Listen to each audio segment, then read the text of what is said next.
emotional and you pour from an empty cup, so he starts by calling you out. So I love this man. I'm like, yeah, get her. Kick her ass. Okay. He tells me he passes before his time.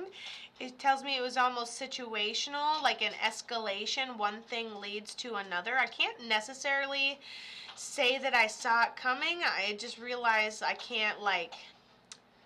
My cat's going to play with the loudest fucking toy I own, so that's great. So it's almost like I don't necessarily see it coming, but... Okay, let me give you an analogy, because that's what I'm doing right now in my brain. Let's say I'm out for a drive, let's say it just snows, no big deal, it's probably not slippery, right? And I'm going to the grocery store and I'm driving, but then I don't, you go to hit the brakes and you're approaching an intersection, and then the vehicle just doesn't slow down, it immediately catches. And it just rolls you out of control into a situation. It just seems like, not that it was intentional, but there's definitely no getting out of it type of thing. Hold on. Then he lays into you a little bit about the fact that you pour from an empty cup, and then everyone expects you to like be their emotional guide dog all the time. Literally what he says, listen, I just work here. And then he tells me he passes tragically. I haven't read any of the comments yet, so hold on, I'm just trying to write stuff down. And then we also have a physical thing in honor of his memory. So you guys see this t-shirt symbol. So we have a physical thing in honor of his memory, but it feels small. It could also feel like a pair of boots or something. Okay, hold on. He had cancer. He went into remission, and then it came back, and he passed. But he fought for years. Who is this to you? I feel emotionally devastated just by saying that out loud. You're emotional, you pour from an empty cup. It's like parenting advice. I really want to know. But he passed before his time. And then the weather.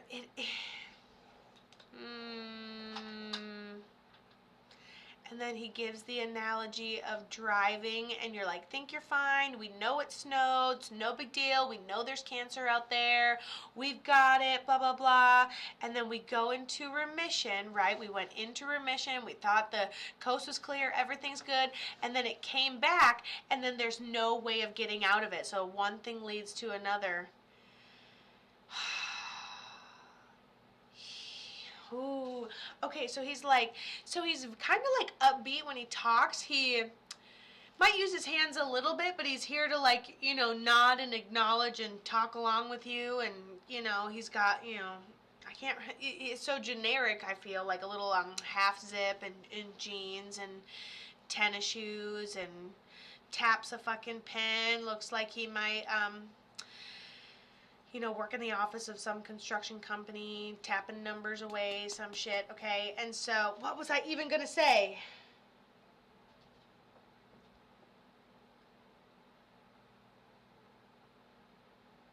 There's no way I was just going to describe him like that.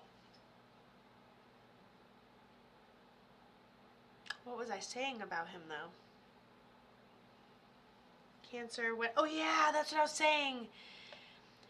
He said the tragic part came because I was really excited about being cancer-free, and it must have been us being like, tra-la-la-la-la-la-la-la-la. Like, what if we walk into the doctor's office? What if it's one of those things, like, you don't even know you have cancer until someone tells you have cancer, and then you super cancer, you know what I'm saying? Like, what if you totally think you're fine, and you're just going with the flow, and then someone's like, by the way, and then that's when you get the sensation of it just like pulling you along, and there's nothing you can do to stop it, basically. And he was 64, still before his time. He was really, he thought, everyone thought he had some serious time. There were like some wildly good days right before the escalation. So you must have caught it without enough time to save it then? And he says you need to stop pouring from an empty cup. This signifies he's like blue collar guy. That's the second time he's talked about work, by the way. And then we have something in honor of his memory.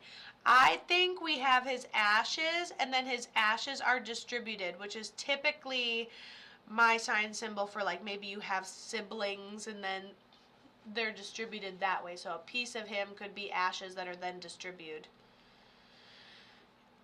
he's lived life to the absolute fullest and extremely successful. I literally get that vibe with him. I'm like, I feel like it's like this blue collar guy that could be like sitting in the office, tapping a pen, figuring shit out. Literally said that about his personality.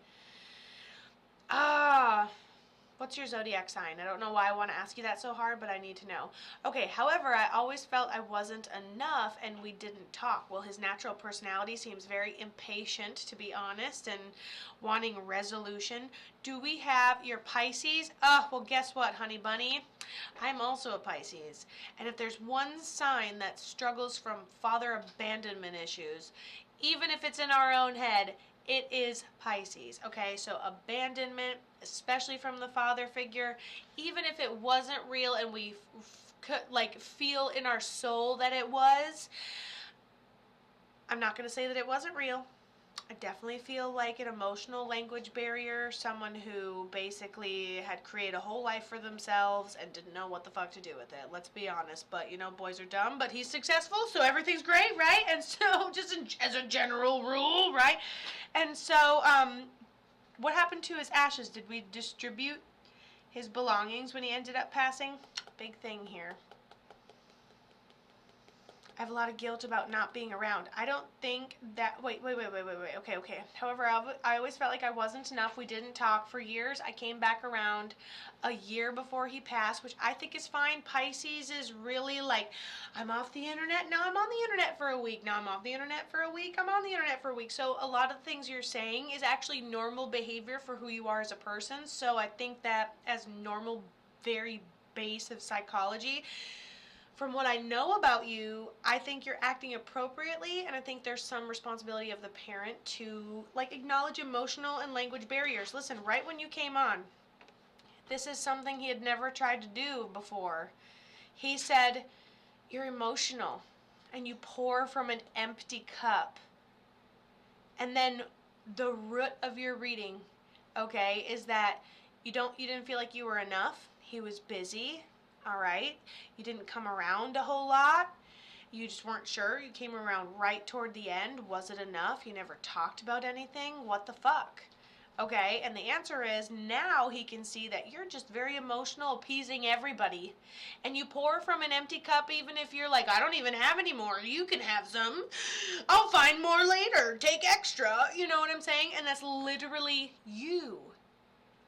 You don't have to chase answers you can't get from the physical world. You know, there's nothing we could, oh Dad, could I have poured more into you? I think right off the gate he got your ass and said, you just pour from an empty cup. Worry about you. Don't feel guilty anymore. Everything's fine. Everybody's at peace. There's nothing left unsaid. Honestly, I described a very hardworking, smart, impatient person. Probably got a little bit of autism. I don't necessarily blame him. Do I think he should have taken a little more responsibility as a parent? Sure. Shoulda, woulda, frickin' coulda. But at the end of the day, you're provided for.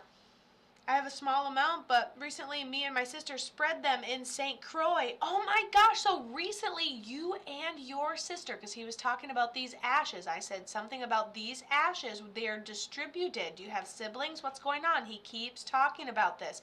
And you're telling me that you and your sister had just gotten together and you have a little bit of ashes left, but you spread them in the St. Croix, which is pretty amazing because he wanted to touch back on all these things. Hey, he passed before his time. Damn, that was a little tragic, but listen, you deserve emotional support. Stop pouring from an empty cup. Also, when you spread my ashes in the St. Croix with your sister, I was definitely there, okay?